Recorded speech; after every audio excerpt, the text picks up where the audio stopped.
I entirely put that pressure on myself. I honestly think I wanted it more than most kids. And so like I was a nerd. I studied. I was not getting the girls. I was getting the grades. You know, what did they do? There's a lot of those that would have preferred to kind of be in your shoes now in life, right?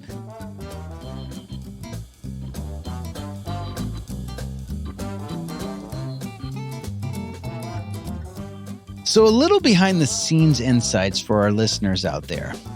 The audio footage you're about to hear was supposed to be sort of a rehearsal day with Scott and myself in the studio. We were going to just try out the gear, test out some of the audio stuff, maybe break a couple things and just play around. But once I listened back to everything, I was in complete shock, like awe. The sounds and rich textures I was hearing went straight through my nervous system and right into my soul. It was a voice, his voice, ethereal, godlike even. I have never heard a tone so sweet in my life. And then I just closed my eyes and continued to digest the cadence of his words. It became increasingly clear that we potentially have a voiceover legend on staff right here at Hennessey Digital, just waiting to be heard. And I, sensing his greatness, was hearing something amazing blossom in real time. So I went back to my producers and my audio guy, Josh, and said, hey, are you guys hearing what I'm hearing? Do you feel what I feel? And there was a resounding, yeah, man, we do. And so it was done. Scott Shrum would return to the studio to finish the epic episode that he started. I just had to hear those vocals again on these high-performing mics. The world they deserve to know. So ladies and gentlemen, back by popular demand, Scott Shrum in the flesh with us at Hennessey Studios. Scott Shrum, although it wasn't too smart when he walked into the class here in our studio room. So tell me a little bit about how that happened. Yeah, that was very on brand for me.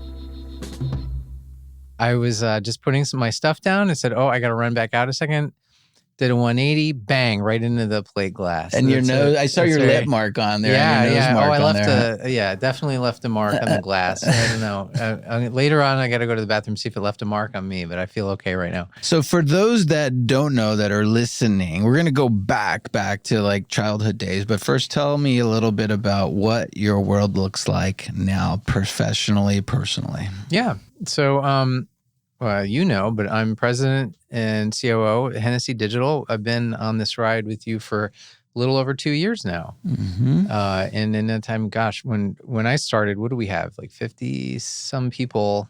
Now we've got about 130 people. We lease this space. Mm-hmm. We've got so much going on, and it's crazy. And I remember when I first got on board and saw everything that we were doing. First of all, I was impressed. Second, I was terrified and said, holy crap, we need a CFO. I think I know just the person. And brought Michelle Patrick on to join us in the adventure. And then since then, I brought together a couple of my other old man mates from my last job, including Blinn and Alex Trenchard-Smith. And you've brought on some people from your past adventures, including Matt, Brian, and Rob, Brian. Yep. Mm-hmm. And it's been an amazing ride so far.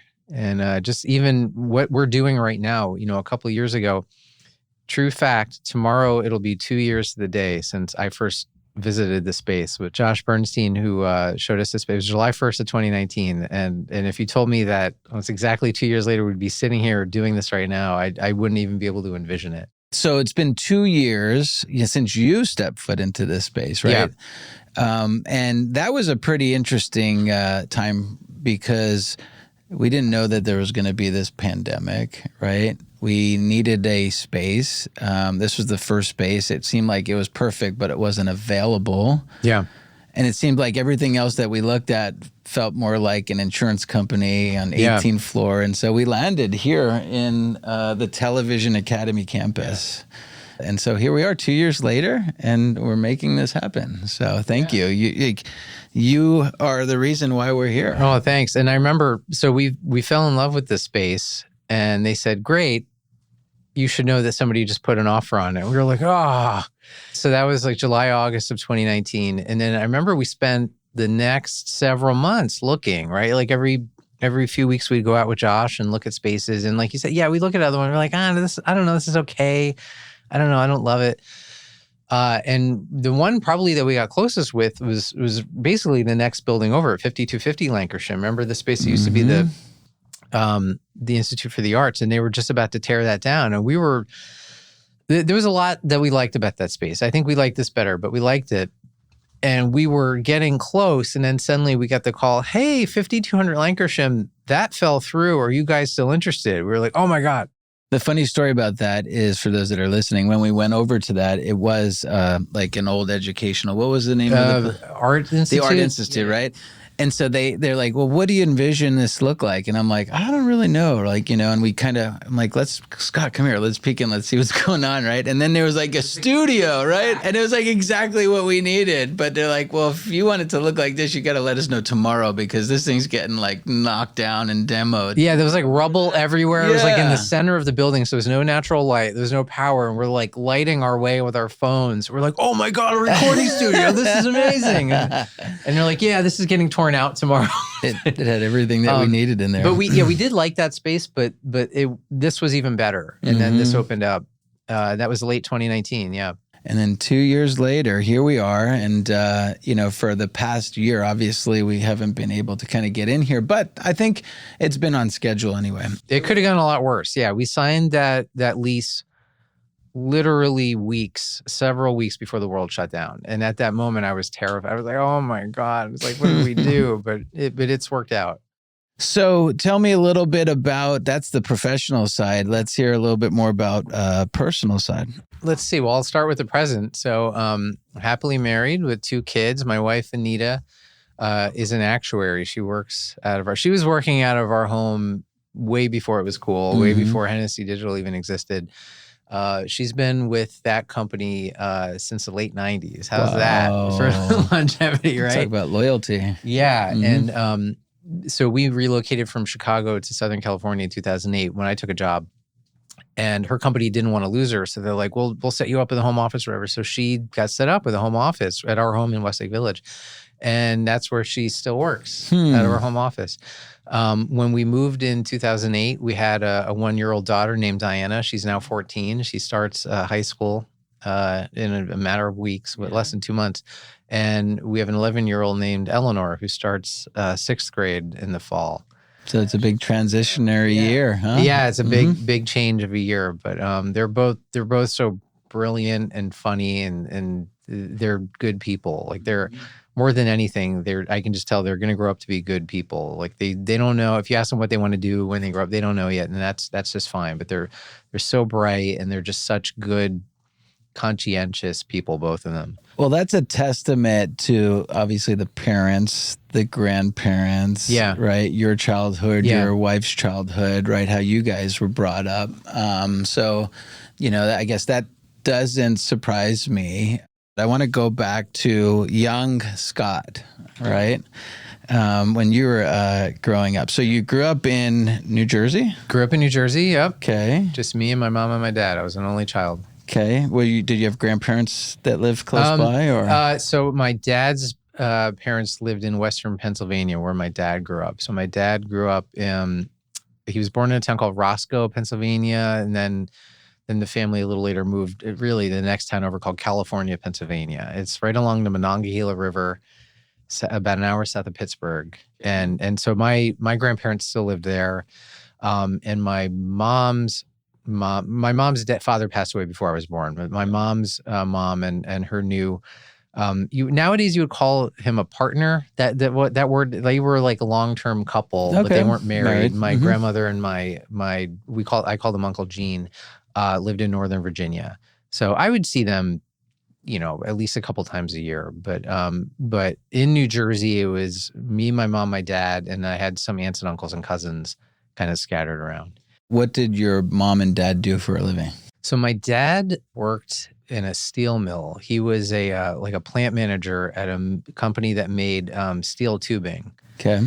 And then when I was about 11, he moved to another job, just another company that did something similar. They made copper rod, right, in Port Newark. And he was the plant manager for this company that made copper rod called Amrod for my whole life. Like he came in very much like as like an entry level maintenance job, and then worked his way up to literally running the plant. He didn't go to college. Okay. He didn't go to college. He joined the Army when he was 17, right out of high school in Western Pennsylvania. Ended up serving in Korea. My dad was brilliant, but never went to college. But he was his job in the Army in Korea was doing maintenance on nuclear bombs. Wow. Yeah.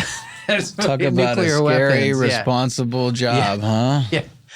Self-taught, and then they trained him and everything. But yeah, that's what he did. When he got out of the Army, he ended up working different maintenance jobs, ended up getting into manufacturing. And that's what he did.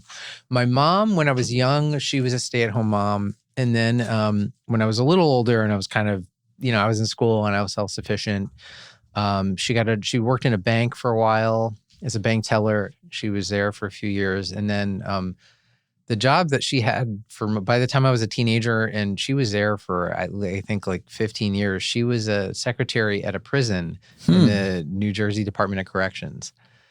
So that's what she did. So where we lived in New Jersey was a kind of rural town called Annandale. It's sort of not Annandale and the town adjacent to it, Clinton, New Jersey. They're known for, there's a minimum security men's prison and a maximum security women's prison.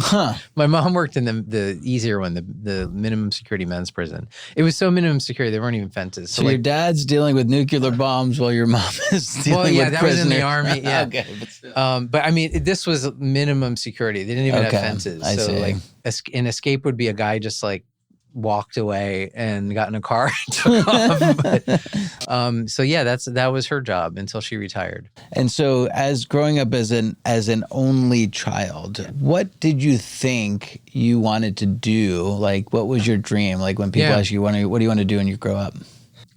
When I was young, probably like a lot of kids, I was way into space, and I was like, I'm going to be an astronaut. Like I was hell bent on being an astronaut.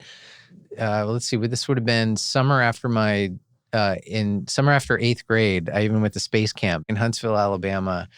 So I was all about space camp. Like when I got there at space camp, I didn't know it, but the first thing you do is you took a written test. They didn't tell you that ahead of time. I took a written test. I got the highest score. So I got to be the commander of the mission, of the shuttle mission, which was really cool. I was hell-bent on being an astronaut. And then in high school, I was primarily math, science. My plan was I was going to go to the Air Force Academy. Okay. But when I was a sophomore in high school, I broke my foot really bad. This accident happened at high school. This was sophomore year. We were in gym class one day. And if you remember, like they had the volleyball nets to be held up by these cement poles blocks, right? Almost. That just had these huge, I think it was like a big metal steel base that was on 2 wheels. So you could like tilt the pole and like roll the whole thing around. Teacher asked me and these 2 other guys to go move the poles around. And this kid, Brian Whitmer, tilts the pole back. He didn't do anything wrong. He tilts the pole back to move it, but the pole and the base were not attached to each other. There was a pin that was missing, and the base came off of the pole, crushed my foot. Oh, my left foot, right foot? My right foot. Your right foot. And so I had to go to the emergency room. You can still feel that pain from that day, right? Yeah. Well, I had to immediately, like 1 second later, I had to rip off my sneaker because my foot just expanded to like 5 times its size. Of course, yeah. Long story short, I had to have 2 surgeries. I was on crutches and in a cast for months. I had to do months of physical rehabilitation. That injury is what kept me out of the Air Force Academy. I got recommended by my senator, which is kind of like the main step. Of course, yeah. And Senator Bill Bradley in New Jersey, I got recommended by his office. That's kind of the main thing. But I got a call saying, hey, so I have some bad news. And as soon as the call came in, I knew what they were going to say. It's like, hey, yeah, that injury, your foot, you're disqualified. We can't accept you. So I knew. So, but I wasn't devastated because I kind of figured that was going to happen. Because there is so much physical activity that takes place at the academy. And right, yeah. Even if my long-term at the Air Force Academy, maybe I'd go into the Air Force and end up being like an intelligence analyst still to make it through the academy. They're like, you're deemed physically unfit because of your foot. So that was it. So I didn't get in. So I was like, all right, plan B. But before we get into the plan B, right, let's take a step back. So as a kid, you wanted to be an astronaut, right? But you obviously had a gift in school, right? Like, when did you kind of pick up on like, hey, I might be smart. Like, I might have a gift here in school. So I'll tell you a funny story. So when I was 8 years old, my family, we actually moved to another part of New Jersey. But up until the middle of third grade, we lived in a town called Plainfield, which wasn't like the greatest town. So my parents sent me to Catholic school just because it was better than the public school. Okay. So I was going to Catholic school, and every year, basically there were families that would donate a lot of money to Catholic school. So their kids would always get put in the advanced group. We didn't have a lot of money, and we weren't poor, but we didn't donate excess money to the school. So they'd always put me in the middle group, not the advanced group. The advanced group, okay. And 2 weeks into the school year, the teacher would say, "Why aren't you in the advanced group? Like, I don't understand. Like, what the heck happened with you?" So then they would move me. And after this happened like 2 or 3 times, I realized like, there's something about the system that is trying to like keep me down. Wow. But the teacher thankfully is recognizing like, hey, you're advanced. Like, what's going on here? We got to move you ahead. And I'd end up being like getting the best grades in the class. So like, even like by the time I was in third grade, I realized like they keep kind of pointing me out as like, you shouldn't be here. You're advanced. And that kind of just became like a running theme. Everybody's different, right? But for me, I would have to study index cards, memorization, even writing things on my hand, School didn't come naturally for me. Did you have to study real hard? I studied hard. I did study. Okay. And I think that's something that, how when you learn about great athletes, it's like, hey, LeBron James isn't just great because he's gifted. Like, the guy also puts in more work than anybody. Sure. I think, especially thinking of like high school, I would say elementary school, middle school weren't particularly hard for me. But by the time I got to high school, just being honest, I think I wanted it more than other kids. Like, I put in the time. Like, I really did. And my parents it wasn't the pressure you hear about, like tiger moms or something who would kind of pressure their kids. It was me. The pressure came entirely from me. And in fact, my parents they didn't tell me this till I was an adult, but like my dad was sort of worried, like, he should be like out with girls more and stuff. No, because like I would probably safe to say that 80% of the valedictorians that you hear about, the parents put all the pressure on them, right? So for you to kind of have that self-accountability at such a young age. I entirely put that pressure on myself. And so I honestly think I wanted it more than most kids. And so like I was a nerd. I studied. I was not getting the girls. I was getting the grades. Whoop-de-doo. There's a lot of those that would have preferred to kind of be in your shoes now in life, right? So it's your senior year, right? It's probably a race to be the valedictorian. Did you know that there was somebody that was going to have... Have I told you this story? No, I haven't heard this story. It's not the race that you're picturing. So this is true. My freshman year, I learned that at graduation, when you're at the end of senior year, the valedictorian and the salutatorian, number 2, give a speech. They each give a speech. I ain't doing that. Is that so right? I called my shot, and I was like, I want to come in third. You told them that? Seriously? I mean, I just said to my friends. Like, I didn't, it's not like I told the teacher or administrator. But I was like, I am not giving a speech. Oh my God. Because that terrified me. I'm a lot more comfortable public speaking now. But it's a 16, 17-year-old Scott didn't want to hear about giving a speech at graduation. The last week of senior year, it just took a while for them to tabulate the grades and this and that. So they told the top 5-ish of us, hey, start thinking about what speech you might give. You're not going to know until like 48 hours before graduation. You might have to give a speech. And I'm like, oh no, oh my God. I was terrified, right? So I didn't even lift a finger towards writing a speech because I was like in denial. I didn't want to do it. And then I think it ended up being the day before graduation, they came out and they're like, all right, here's the rankings. And like, Scott, they sit me down, you won't be giving a speech. You came in third, but when I say I'm like, Yes. Oh my God, yeah. And I was already in college at this, like I'd already gotten into MIT, so I didn't give a shit. Like I was like, yeah, it didn't matter. So right? I came in third, which is what 14-year-old Scott predicted, and see, go figure. And I didn't have to give a speech. So the fear of public speaking, they say that, most people would rather be in the casket than give the eulogy at a funeral, right? It is. My wife is deathly afraid of speaking in front of people. That group, we'd all gotten into college. So like, I don't know. I'm trying to remember if any of us really cared what our rank was. We kind of didn't care at that point. I didn't. Yeah, I think we had a class of like 900, maybe 1,100. It's small, right? And I was like 792 in that's the a big class. class. Mine was tiny. So my high school class was only 290. Oh, is that right? Okay. Yeah. So we were tiny. I was definitely... but then again, I guess if I would have tried a little bit harder, I certainly didn't have...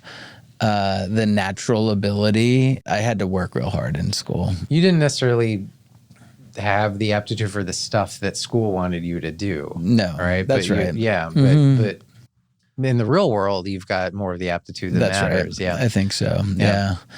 So you applied to how many schools?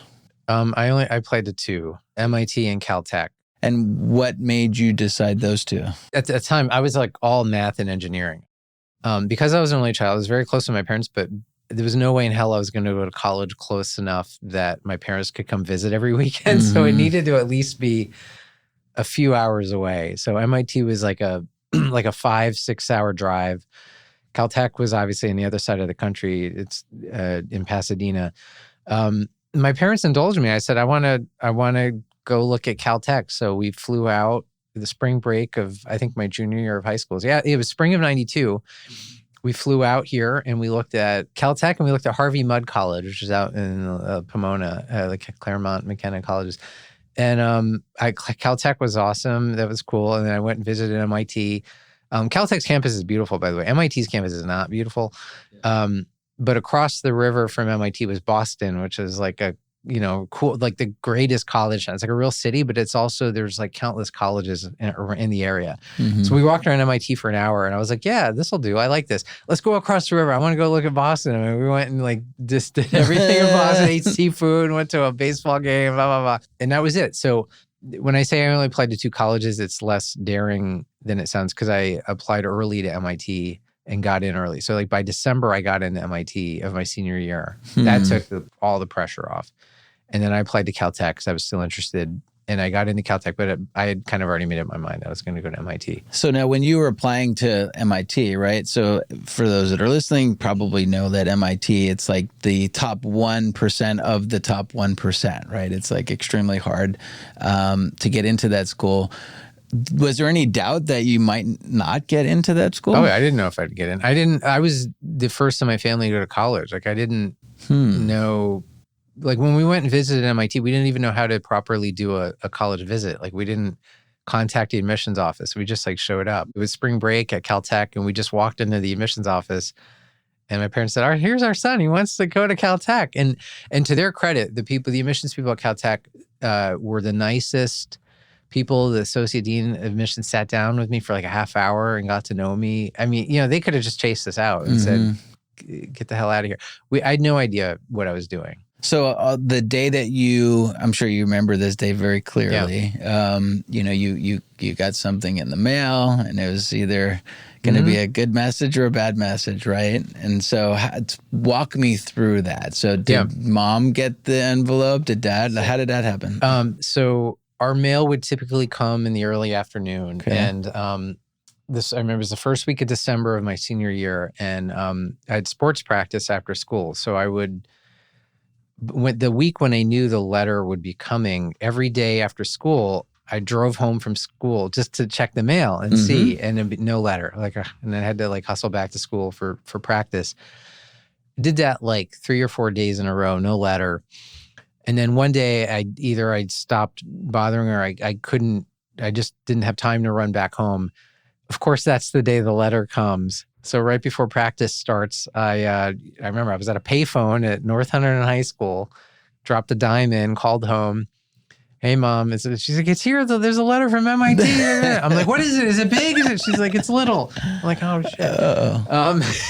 She's like, do you want me to open it? I said, open it. Wow. So Mom opened it. Mom opened it. Okay. I'm on a payphone at school, and she starts reading, like the first 5 words, and you're really like, oh my God, I got it. So, and then like I just went back I walked into practice, and this kid, Jeremy Gasper, standing next to me. He's like, hey, are you okay? Because I just was like in a daze. He's like, what? Hey, what's going on? I just got into college. And then everybody like started celebrating. But, wow. But I just was like, I didn't like it was just sort of hitting me, and I just was like all kind of freaked out. Such a big moment. And I guess at that point, right, obviously Mom's proud, right? And then Dad gets the phone call probably. He was that would have been the time he was like driving home from work at the time. Driving he home probably from work, he probably right? got home like within an hour and found out. Yeah. And he must have been, obviously the parents must have been very proud, but then the expenses come like, whoa, how are we going to afford this? Right. And so, well, that's when my volleyball scholarship came in. And I'll talk about that. I don't mind. Yeah. Part of the reason for wanting to go to the Air Force Academy is that the military academies are free, all, tuition paid. You don't pay a dime. That was part of the appeal. But my parents, to their credit, said, get into the best college you can get into. We'll figure it out. Like, we will figure out how to pay for it. You're not going to not go to a college like MIT because we can't afford it. So when I broke my foot, I was in the hospital having surgery on my foot. And there was a teacher, one of my high school teachers happened to be there because his wife, I think, was having some procedure done. So he came and visited me. And I was the first person who it was a teacher at school. He's like, you should sue. Like we're all like in the faculty lounge, we're all talking about it. Like unbelievable what happened. Like, you should sue. And I was like, oh no, I don't want to sue. I don't want to like get in trouble. I just like, it was intimidating. My parents were like, oh, I don't know. So we kept talking a bit, and people at the school are like urging me to sue. So we ended up we just opened how's this for SEO, right? There's no internet yet. We just opened a phone book and found the first lawyer with the magnet on the back, right? Yeah. We just found a listing. This guy sounds good. John Coyle in Phillipsburg, New Jersey. There it is. We interviewed 3 different law firms.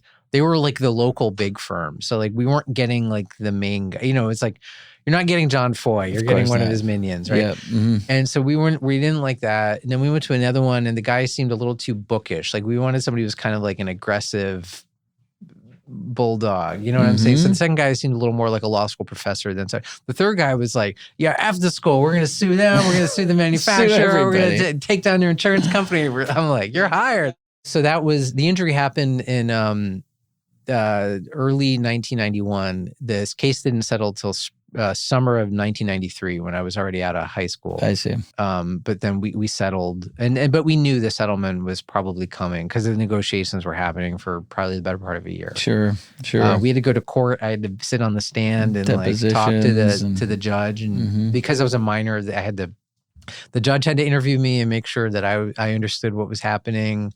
And everything. And, I was up there for like 1 minute. And he's like, okay, you're not like a little kid. Like, do you have any questions? I was like, no.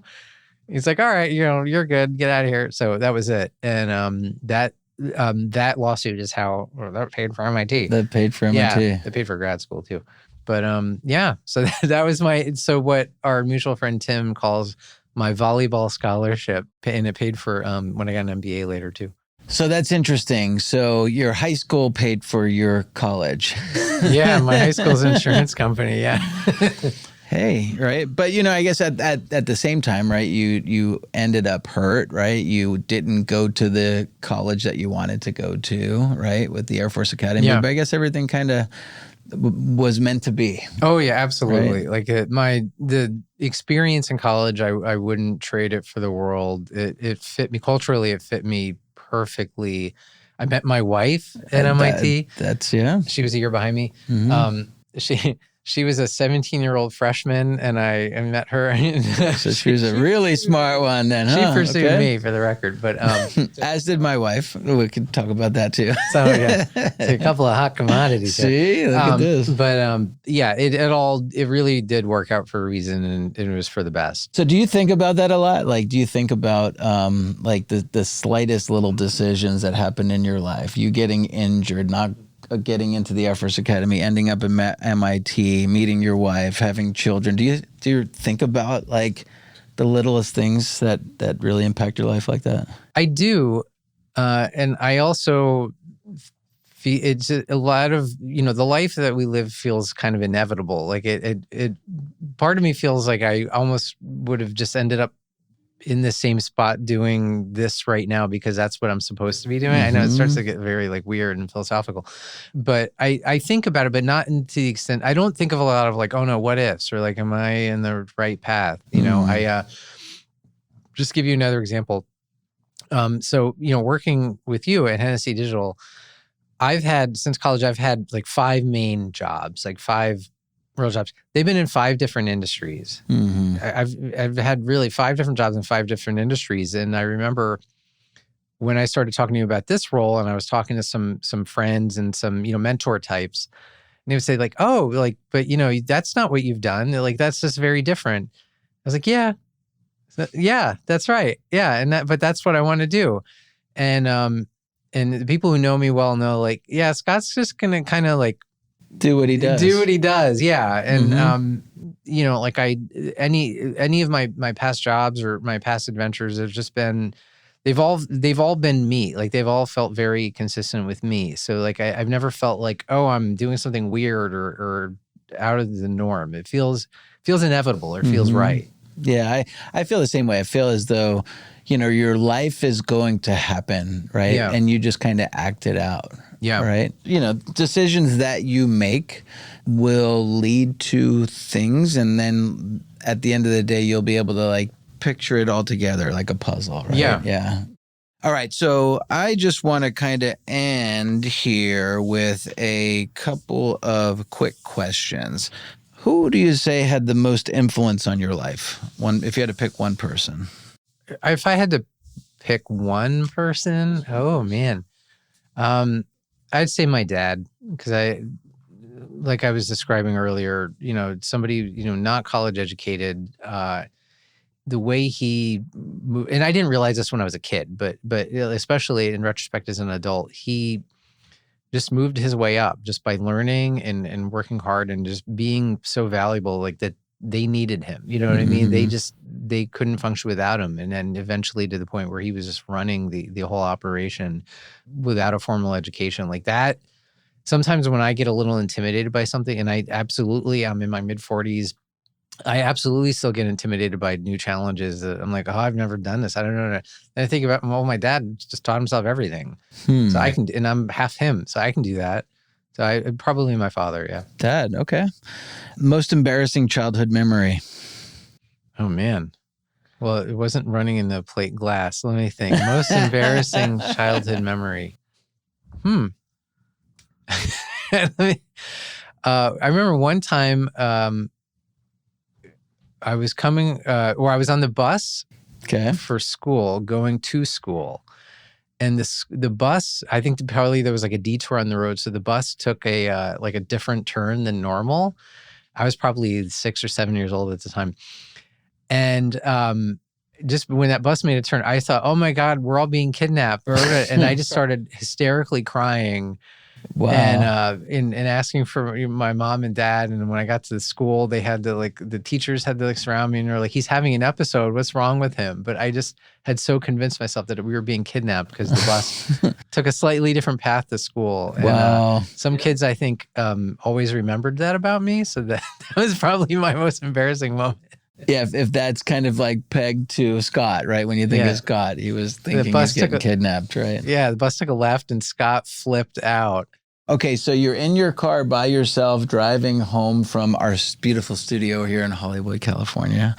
Taylor Swift comes on, do you flip the station or do you turn it up and jam out? Flip the station. Flip the station. Yeah. Wow. I listen to Sirius XM. I listen to Lithium. I mean, I'm like an old fuddy duddy now. I've got my Spotify playlist that I listen to. Like I don't know anything about new music. I'm listening to my 80s music and my 90s music, some 70s. Yeah, it's always fun. You're driving in a car, you see like a grown adult jamming out, and you're always wondering what the heck are they I do that. Like I sing in the car, right? It's not Taylor Swift. It's not Taylor Swift, right? Nothing against her. The last question that I have, since we're on music, what was the last concert that you went to? Oh man, last year, right before the world shut down. So there's a live music venue near my house called the Canyon Club. Mm-hmm. It was the lead singer of Fountains of Wayne. Yeah. Like my favorite band. Stacy's mom, right? Yeah, that's their known song. Yeah. They have a lot of songs. Mm-hmm. The lead singer of Everclear and 2 other bands. It was like for those 4 guys do like kind of a storytelling thing where they like play some songs, tell stories, and the audience can ask them questions. And they play each other's songs and just sort of jam, and it's cool. That was the last show that I went to. So something fascinating about Scott that some of you may not know is that Scott is a major Jeopardy champ. I mean, like he went all the way to the end and actually won the game. And not only did he win the game, he also did it while Alex Trebek was still hosting, right? Yeah. Well, first of all, you're too kind. Major Jeopardy champ. A one-time Jeopardy champ. But yeah, I'm very proud of that. That's right. Yeah. So we taped that in late August of 2020. And about 2 months later, Alex Trebek stopped recording, I think at the end of October of 2020. Actually, his last day of taping was the day that my second episode aired nationally. And that was it. Wow. And he was dead like 10, 11 days later. Oh my. Yeah. Tell me, what was that whole experience like? From kind of auditioning to getting the call to going down. Like, tell me how that went down. So I could go way back. I started trying to get on Jeopardy back in the early 90s when I was in high school. And back then you would send in postcards to try to get on, and never heard a peep from them, never got a response. And then sometime in the 2000s, maybe the early 2010s, they transitioned to an online test that you could do this 50-question quiz. That they would do that a couple times a year. I would faithfully do it every time. You don't know how you did. You don't know how you did relative to anybody else. I would never hear anything back. Always would do this. Then in early 2020, it was early in the pandemic, after doing one of those tests, I got an email inviting me to the next step. I was like, oh my God. So, and of course, it being the pandemic, it was a Zoom audition. And so the next step was a one-on-one interview with this woman. If you watch Jeopardy, they have these 2 people who are the clue crew. Like they're the people who like stand in front of the pyramids in Egypt and introduce a clue. Mm-hmm. Sarah from the clue crew did like a 10-minute interview with me. You were probably starstruck just by her. Yeah, being immediately. There, right? I just started laughing. I said, I know who you are. And I did the next 50-question quiz, which was like on Zoom. She wasn't delivering it, but so we did that. She interviewed me some more and it ended. Again, you don't know how you did. You're like, I don't know. I think that went fine. I don't know. And then I forgot all about it. A couple of months later, I get an email inviting me to the next step, which is another audition on Zoom. And that one was in a group. There were maybe 15 of us.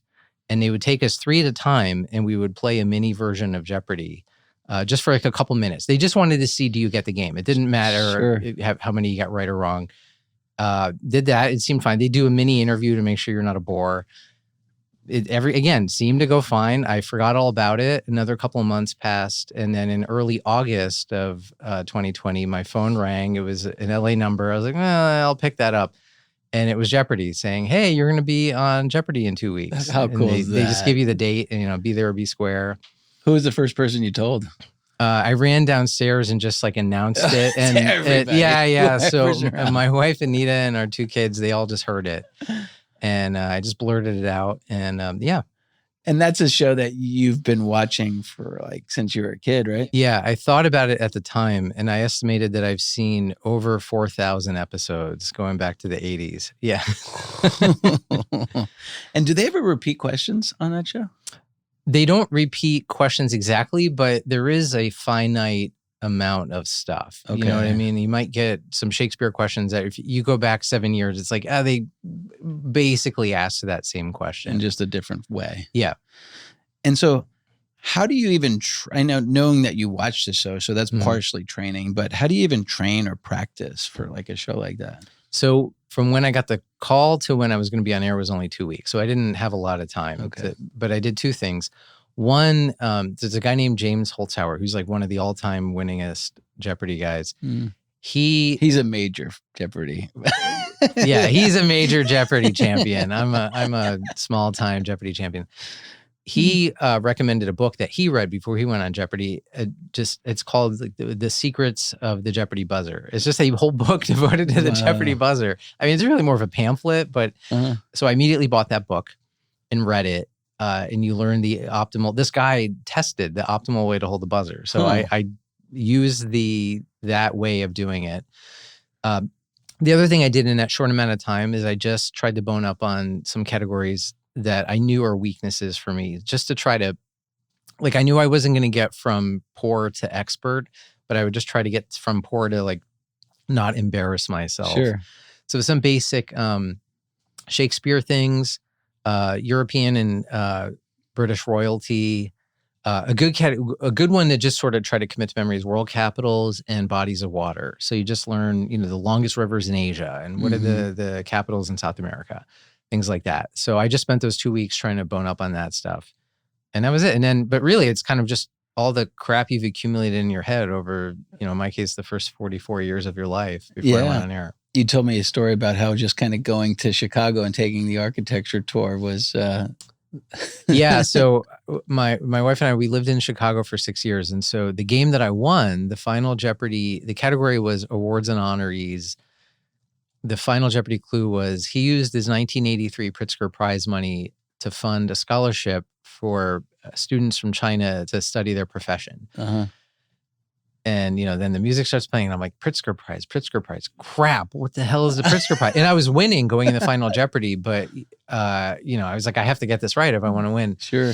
And then suddenly it just popped in my head. Pritzker Prize is for architecture. And we'd lived in Chicago for a long time. I recommended that Chicago boat tour to you. You did. The architecture tour. I think it was somewhere in there that's why I knew what the Pritzker Prize was. So then the Pritzker Prize popped in my head and immediately I was like, okay, like modern architect, he's Chinese male. It's got to be I.M. Pei. That's the only architect I know who fits that description. So I wrote down who is I.M. Pei and I got it right. And you went big, right? Yeah. I had 17,800 going into Final Jeopardy. My opponent, the returning champ, had 12,000. The other person had bombed out before Final Jeopardy. She had negative. So I knew I had to beat 24,000 if he was going to double his money.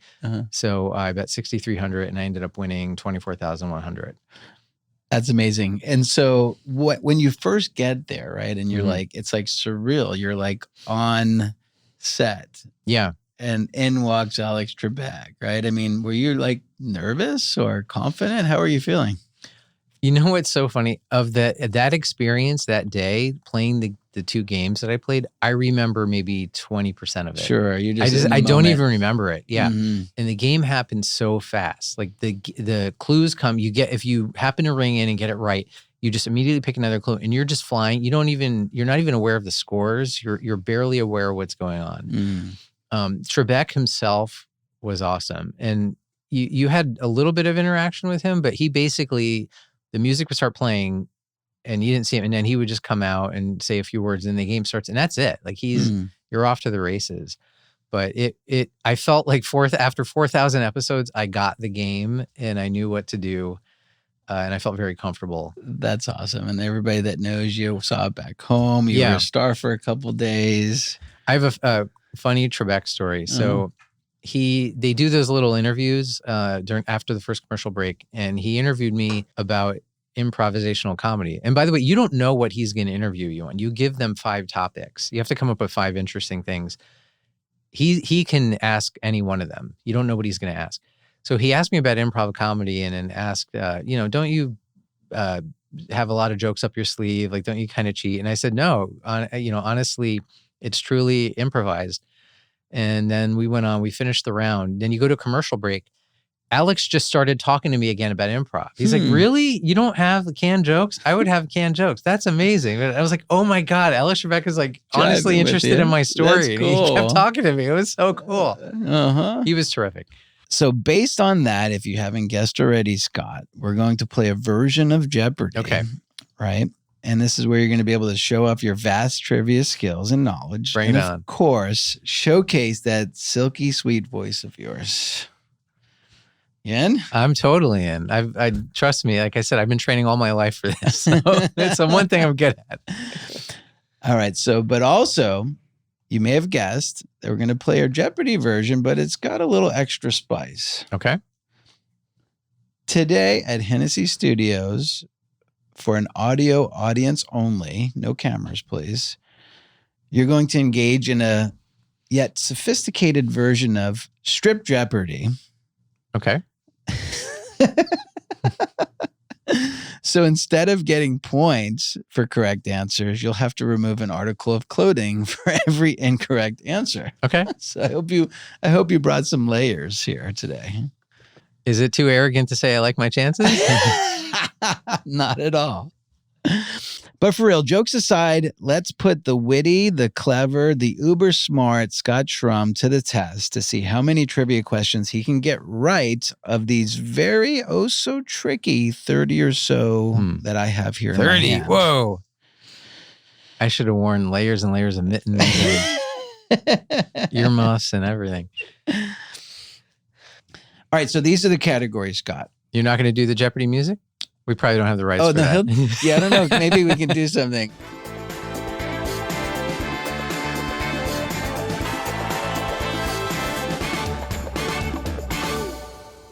All right, so here's the categories that you get to choose from. Double talk, play on words. Who's the boss? Okay. Weird town names. Mm-hmm. Epic rap battles of history speakers. Let's start with who's the boss.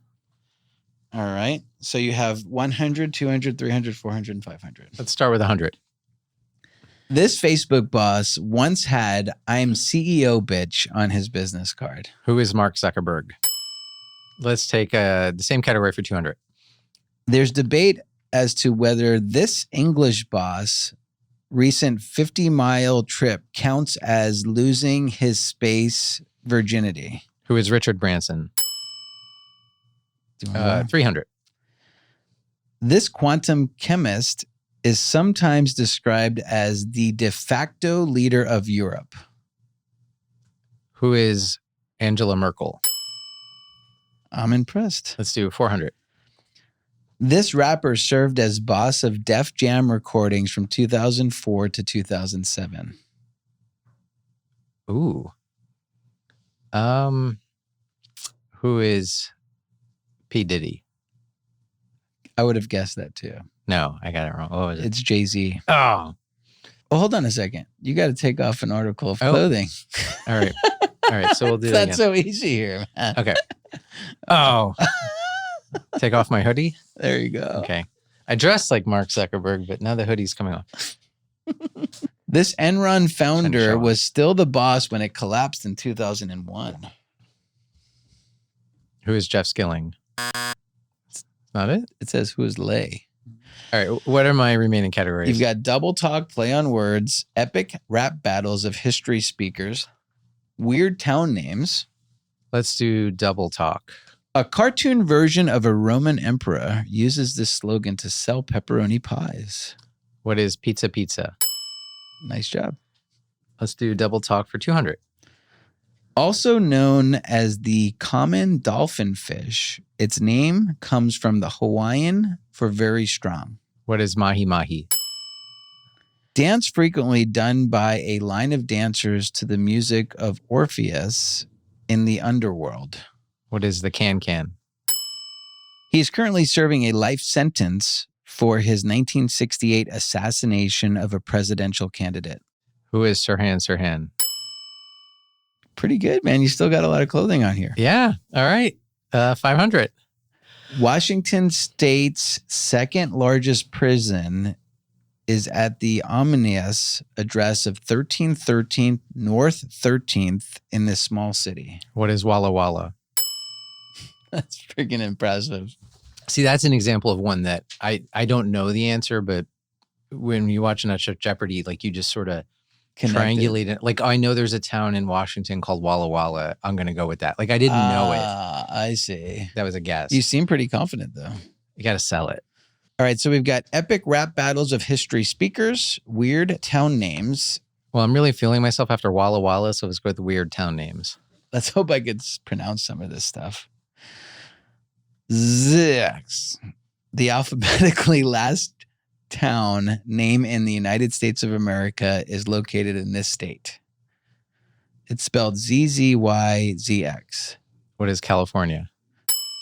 Yeah, I've seen that. Yeah, we see that. Drive from Vegas. The 15 going to Vegas and back to Zizix Road. Yeah. I would get that one right. Yeah. A one-letter town name, A, with a little circle on top, is located in this country. What is Sweden? Norway. Okay. I didn't know. I just guessed something Scandinavian. All right. Take off your watch. Sure, if that counts. If that counts as an article of clothing, I'll take it. I'll make it count. In 2010, this town briefly swapped names with Google. Ooh, what is Mountain View? Topeka, Kansas. See, you'd think I would know something like that. Topeka, Kansas. His wedding ring came off. Sorry, honey. Maybe in Saturday Night Live Celebrity Jeopardy, Sean Connery was asking Mademoiselle to see a mispronunciation of this Lancaster County, Pennsylvania town, or maybe not. There's a few funny town names in that. I don't know it. Littitz? Oh, Littitz now. Lititz? Littitz? But you know what? Pennsylvania has intercourse. It has blue balls. What? Yeah. They have towns like that? Yeah. Are you serious? In Pennsylvania, yeah. All right, took a shoe off. His left shoe came off for those that are listening. To promote tourism, and this is 500. To promote tourism, this Welsh town decided to make its name the longest place name in Europe. I'm gonna know that. This isn't even fair. Like, you can't even pronounce this. Take my other shoe off. Da-da-da. Okay. What was it? I want you to try to pronounce that. Oh, come on. Oh my God. I'll let you put your shoe back on. If I can't pronounce it, then that shouldn't count. Whew. Thank God. Okay. And this is the last category. Epic rap battles of history speakers. I've been avoiding this one. This one sounds bad. All right. So this is a web series depicting historical figures rapping against each other. You must identify the historical figure who is portrayed as speaking the lines. Okay. I keep my rhymes pure like my food and drugs, and I'll bust a trust fund lush with my American muscles. I'm not getting it. I don't know. They named a teddy bear after him. Named a teddy bear after him. Didn't they name a teddy bear after Theodore Roosevelt? For 200, we'll take your other stuff off. It's getting dicey here. All right. You need to take control of your life you're given. They call me Ubermensch because I'm so driven. You need to take control of your life you're given. They call me Ubermensch because I'm so driven. Friedrich Nietzsche. Yes. Okay. I think you did pretty well. You still have your pants on. You still have your shirt on, and you did well. Way better than I would have done. All right, so we're going to play one more game. You know, I think we know each other pretty well from a business perspective and a professional level. You know, we've worked together for a couple of years now, but I think I'd like to give our listeners a little bit more of Scott Shrum, you know, with a game that we're going to play called Never Have I Ever. Have you ever played this? I don't think so. Not the card game version, at least. Pretty simple game. We both have 10 cards. You have to answer the question honestly. Okay. You get 3 passes, and then the first one to 7 with a truthful answer wins. Okay. And my clothes stay on. I'm asking. Am I Yes. close? Okay, cool. All right. There's no taking off any clothes. I'm here in for business. This one. You're good to go here. So I will go first here. Worked at a kid's birthday party. Absolutely. So I was a DJ when I was young, all the way up until like my 20s, basically. And so I worked at many kids' birthday parties as the DJ. So that was a pretty easy one for me. Was that a good job? Like, did you enjoy it? Loved it. Okay. Oh, it was like the coolest job ever. I was 16 years old, going to Sweet 16s every Friday and Saturday night. How awesome is that? Getting free food, gourmet food, getting to meet girls that were my age around, it was like the coolest job ever. And I got paid. Nice. On top of that.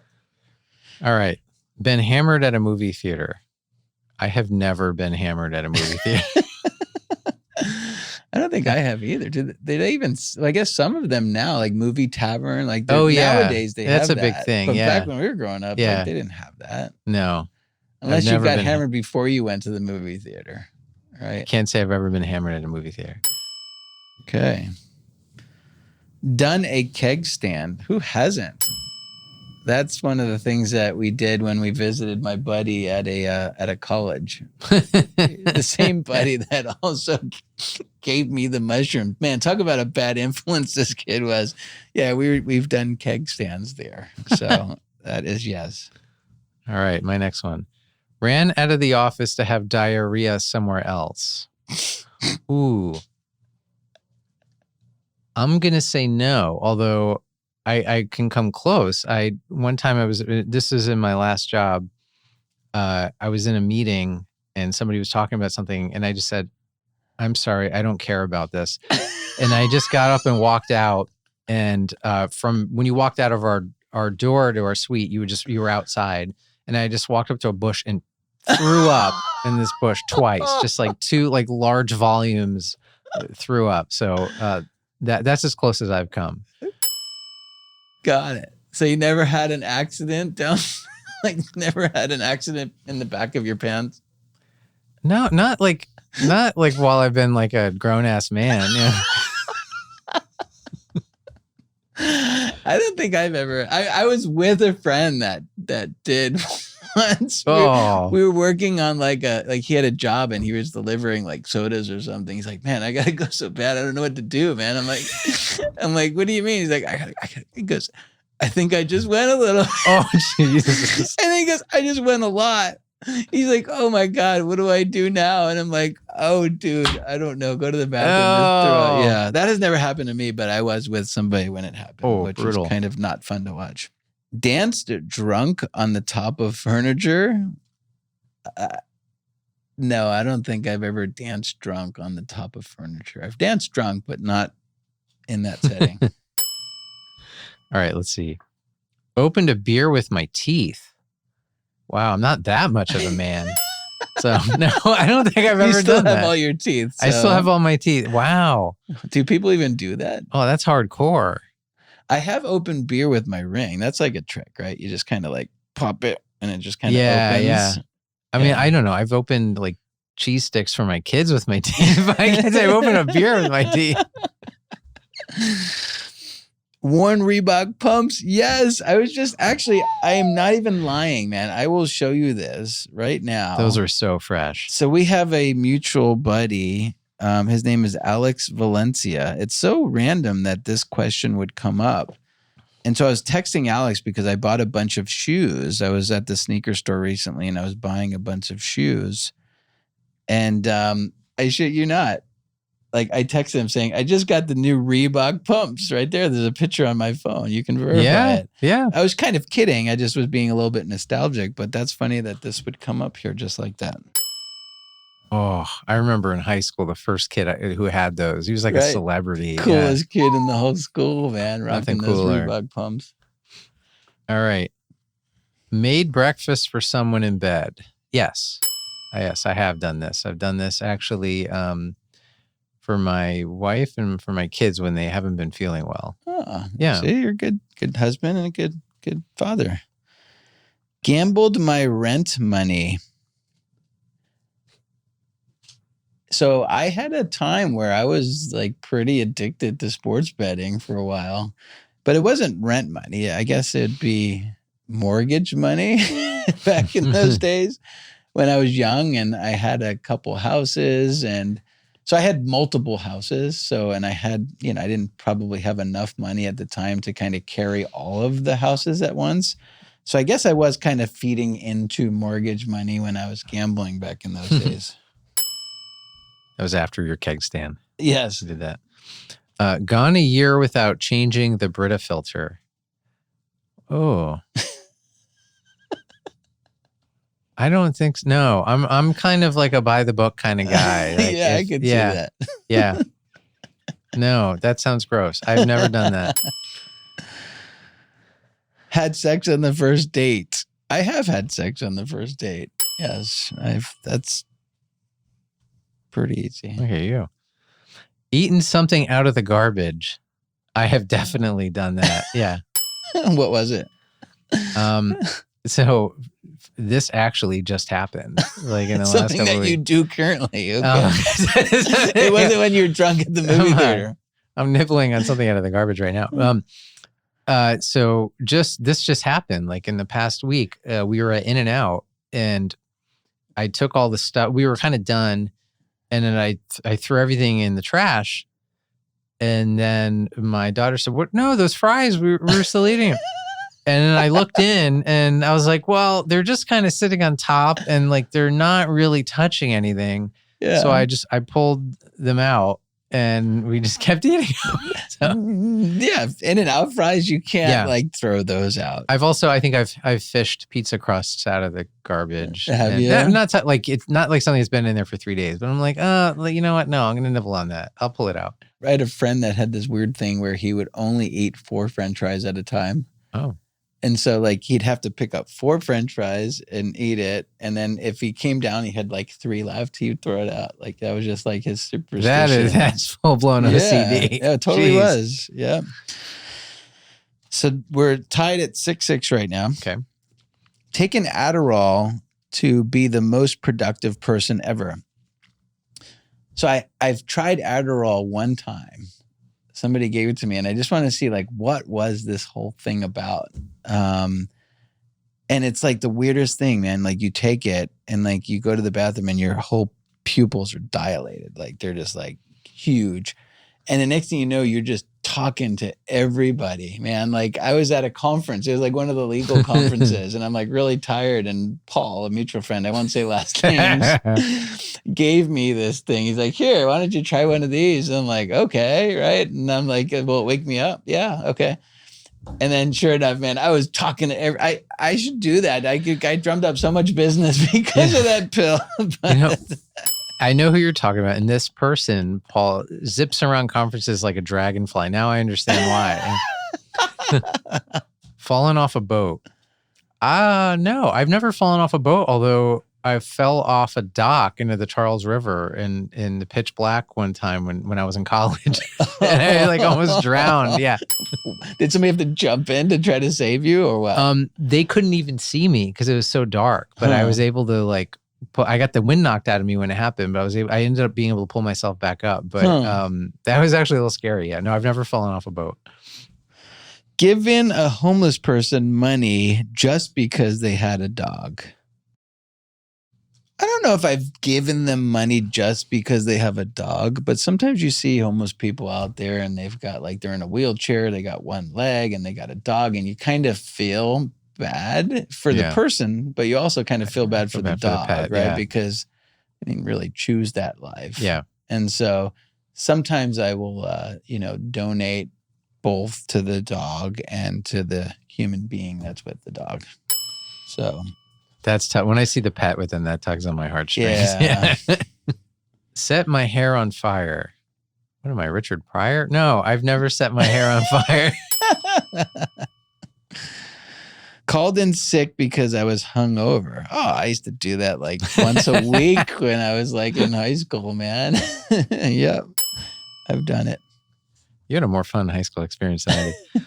Got sucked into a pyramid scheme. Oh my. No, I'm not. I can't say I've ever been sucked into a pyramid You're very scheme. like skeptical about stuff like that, right? Yeah. No, not my cup of tea. All right, so it's a tie here. It comes down to this last question here. Created a fake Twitter or Facebook account to stalk another person.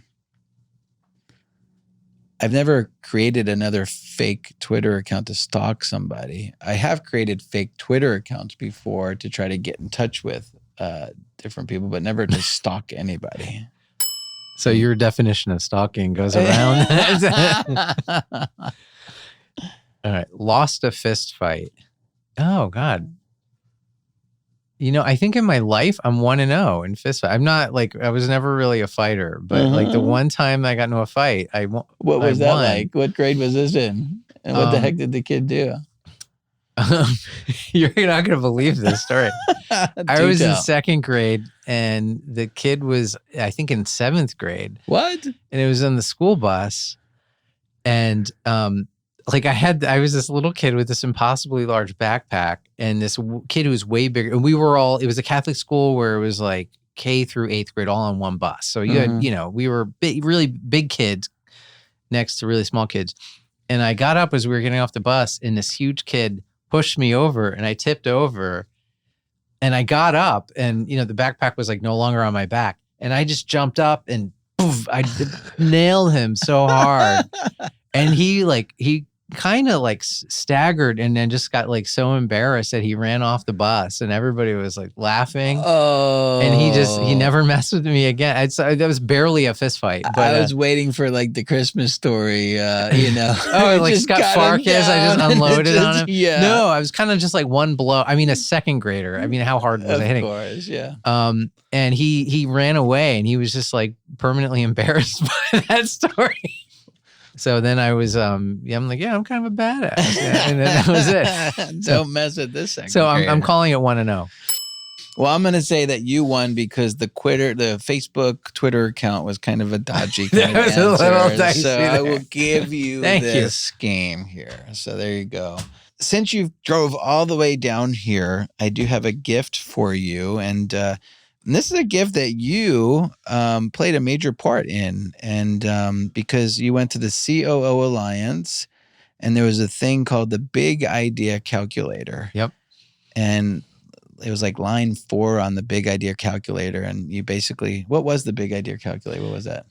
So when we get together for these COO Alliance events run by Cameron Harold, he gives you this Big Idea Calculator for every time an idea occurs to you or you hear somebody else say something, you're like, oh, that could have a big impact on my business. Write it down. Mm-hmm. And then you try to quantify it. And you just sort of like, oh, that's a $10,000 idea or that's a $2 million idea. Mm. And one of the ideas that's for some reason came up during the course of our conversations when I was at that event was you writing the book. Mm. And so I wrote it down. I was like, I got to talk to Jason. Because I think at the time we were going to do it and we didn't do it. We were interviewing a couple people. Remember? We're like, right. Yeah, should we do it? Should we wait? Yeah. Right. There were some false starts. And then I was like, no, we got to just do this. This is a no brainer. Yeah. Yeah. That was and so that was the, it was, I guess, accountability. It really was. It was like, and then what happened was, you had to put that in an envelope and send it to me. Right, yeah. And so I received it like, what is this? And it said like number 7, right? Jason needs to write a book. And I'm like, okay, well, I guess we'll get started. And so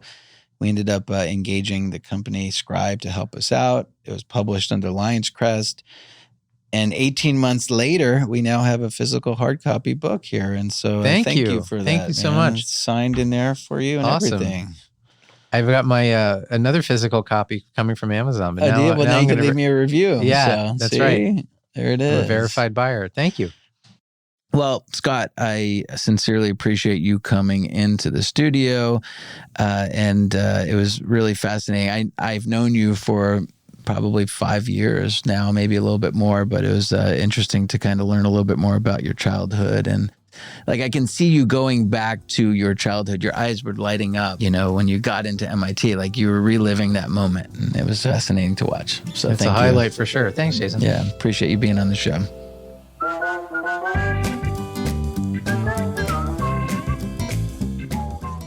This has been the Jason Hennessey Podcast. This show has been produced by Whitney Welsh, engineered and edited by Josh Fisher, and recorded at Hennessey Studios. Please be sure to rate and review us on Apple Podcasts and subscribe to the show on Apple, Spotify, or wherever you get your podcasts. Thanks for listening.